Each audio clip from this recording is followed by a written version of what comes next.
Hello everyone, welcome to my YouTube channel learn education.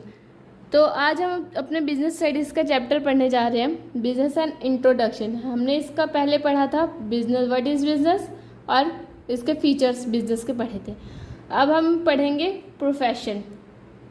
पहले तो हम ये जानते हैं प्रोफेशन होता क्या है। प्रोफेशन मीन्स कोई प्रोफेशनल पर्सन। प्रोफेशनल पर्सन हम इसके मीनिंग से समझते हैं। Profession refers to that economic activity which is conducted by a person having some special knowledge and skill which is used to serve various sections of the society.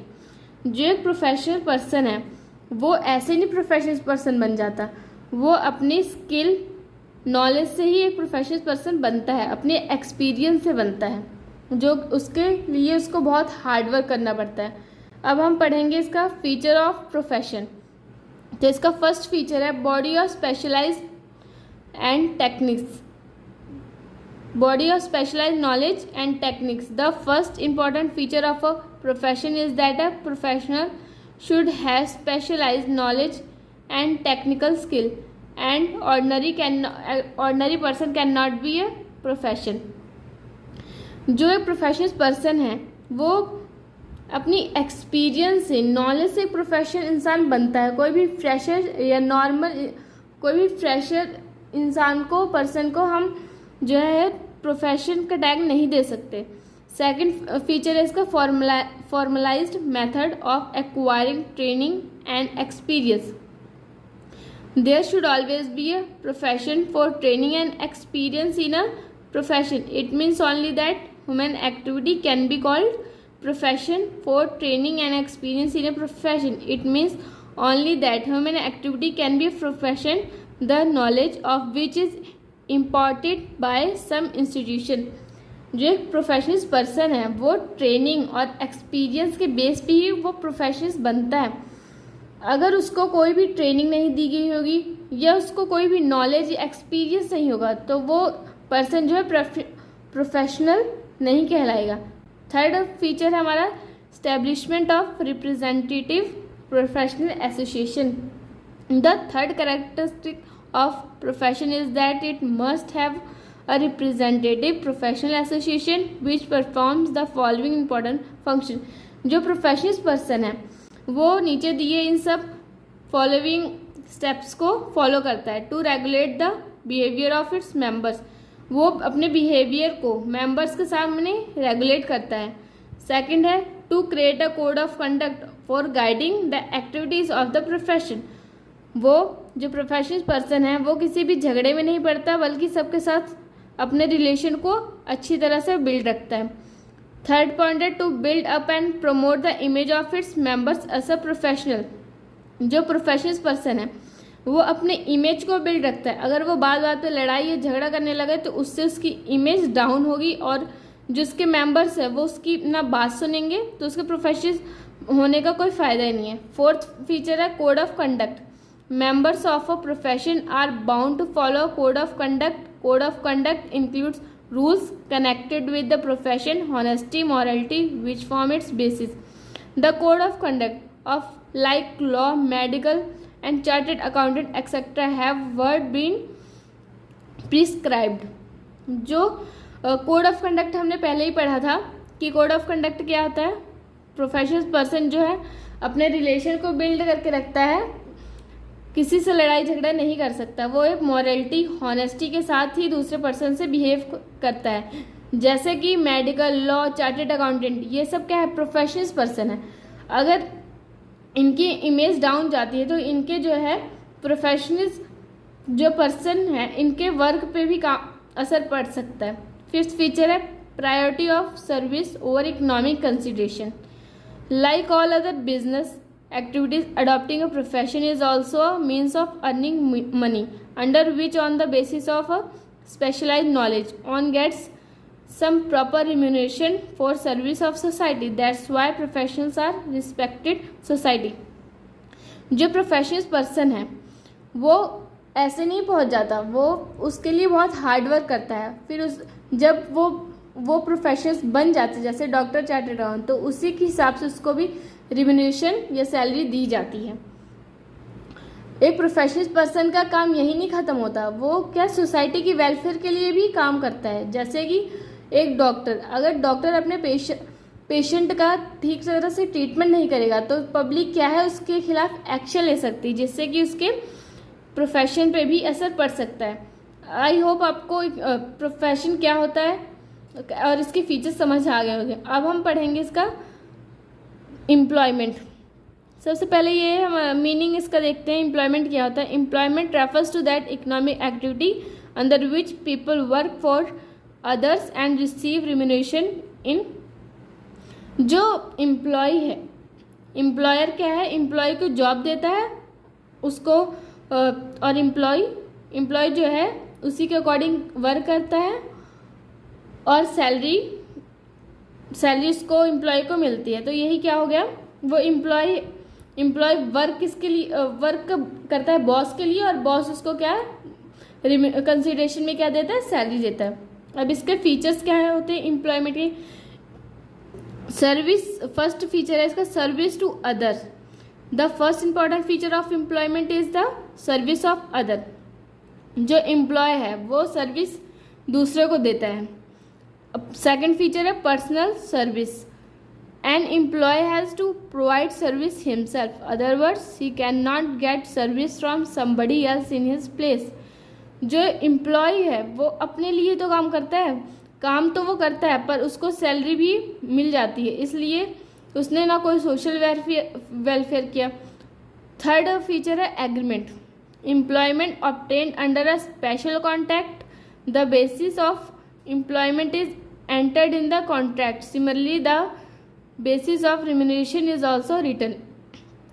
जब employer employee को जो job देता है तो एक agreement ready करता है जिसमें एम्प्लॉय क्या काम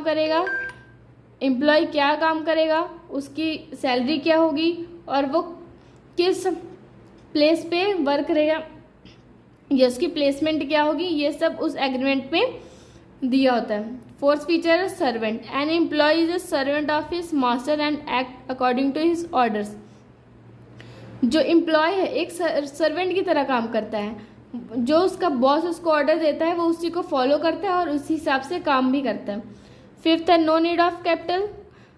फिफ्थ फीचर इसका नो नीड ऑफ कैपिटल, मतलब कि एक एम्प्लॉय जो है उसको किसी भी कैपिटल की उसकी सैलरी तो ज़रूरत है कैपिटल की, पर नो नीड ऑफ कैपिटल मतलब उसको बिजनेस में कैपिटल को लगाने की कोई ज़रूरत नहीं है। वो बस किसी भी कंपनी में जाएगा, अपना इंटरव्यू देगा और वहाँ पे वर्क करने लगेगा, उसको कैपिटल या इन्वेस्टमेंट देने की ज़रूरत नहीं है उस बिजनेस में। Nature of employee. Nature of employee means कि जो एम्प्लॉय है उसको कोई भी रिस्क नहीं उठाना पड़ेगा, मतलब बिजनेस लॉस में जाए या प्रॉफिट में जाए पर उसको टाइम टू टाइम उसकी सैलरी मिलती रहेगी। तो ये हो गया एम्प्लॉयमेंट के फीचर्स। अब हम आगे बढ़ेंगे difference among business, profession and employment. इसके डिफरेंस देखते हैं। फर्स्ट है starts after completing some legal formalities is needed. जो बिजनेस है वो स्टार्ट कैसे किया जाता है, लीगल फॉर्मेलिटीज से, और profession start after getting certificate from the officer concern. जब सर्टिफिकेट जो है प्रोफेशनल पर्सन का जो सर्टिफिकेट जब बन के आता है तभी वो उस प्रोफेशन में प्रोफेशनल कहा जा सकता है। Employment start after getting appointment letter. Employment को जो अपॉइंटमेंट लेटर मिलता है बिजनेस की तरफ से तब वो बिजनेस को ज्वाइन करता है, तो इससे फिर वो वर्क करने लगता है। सेकंड फीचर है इसका, सेकंड डिफरेंस है nature of work. Production of things and services and buying and selling. Business में क्या होता है कि प्रोडक्ट को प्रोड्यूस किया और उसको बेचा और सेल किया। प्रोफेशन में क्या होता है personal service as a specialist. जो प्रोफेशनल पर्सन सर्विस प्रोवाइड करता है वो जो है वो उसको तो हर चीज़ का एक्सपीरियंस है, तो वो अच्छी सर्विस प्रोवाइड करेगा दूसरे पर्सन को। अब employment work allotted by the employer according to the contract. जो एम्प्लॉय है वो उसको जो बॉस ने वर्क दिया होता है उसी के अकॉर्डिंग वो काम कर सकता है, अपनी मर्जी से कुछ काम कर नहीं सकता। थर्ड डिफरेंस है इसका investment. Capital is needed according to its nature and size. मतलब कि बिजनेस, अगर बिजनेस छोटा है तो उसमें कम कैपिटल लगेगी, अगर बिजनेस बड़ा है तो उसमें कैपिटल भी ज़्यादा लगेगी। Profession, generally a little capital is required. जो प्रोफेशन में कोई भी इतनी कैपिटल की रिक्वायर्ड नहीं होती, बस जो एजुकेशन या एक्सपीरियंस नॉलेज को गेन करने में थोड़ी बहुत कैपिटल लगती है। अब एम्प्लॉयमेंट में there is no need of capital. Employee जो होता है बस वहाँ इंटरव्यू देता है और वर्क करने लगता है, कुछ नीड की उसको कैपिटल की नीड नहीं होती कि वो कैपिटल को बिजनेस में इन्वेस्ट करे। रिस्क, फोर्थ डिफरेंस है risk. It involves high risk. Business में रिस्क इन्वॉल्व होता ही है। Profession, the degree of risk is low. जो प्रोफेशन में है उसको तो जब डिग्री मिल जाएगी वो तभी प्रोफेशनल पर्सन कहलाएगा, उसको कोई रिस्क नहीं होता। There is no risk in it. Employment में भी कुछ रिस्क नहीं होता। अब इसकी क्वालिफिकेशन में क्या डिफरेंस है। देयर इज बिजनेस में there is no need of any formal qualification. Business को कोई भी क्वालिफिकेशन ज़रूरत नहीं है। बिजनेस छोटा भी स्टार्ट कर सकते हैं, बड़ा भी स्टार्ट कर सकते हैं। प्रोफेशन में क्या क्वालिफिकेशन की ज़रूरत होती है।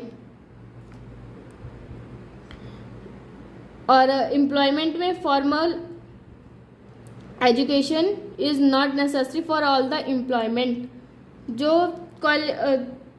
अब ऑफिस में या बिजनेस में बहुत सारे वर्कर्स एम्प्लॉयज़ काम करते हैं। अब जो ज़्यादा पढ़े लिखे हैं, कम पढ़े लिखे हैं, उनको उसी हिसाब से जो है उनकी प्लेसमेंट भी दी जाती है।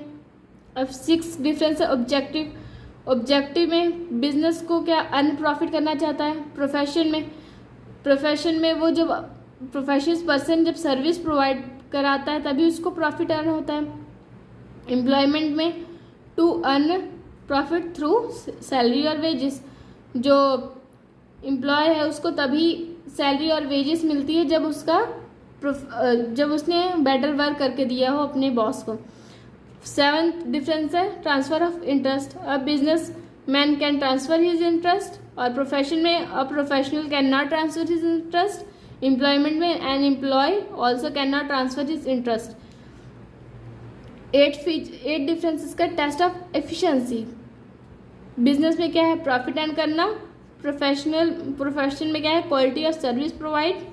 जो प्रोफेशनल पर्सन है वो ये देखता है कि वो अच्छी सर्विस प्रोवाइड कर रहा है, नहीं वो सर्विस की क्वालिटी पे ध्यान देता है। और एम्प्लॉयमेंट डेडिकेशन टू जॉब। वो सोचता है कि एम्प्लॉय क्या सोचता है कि वो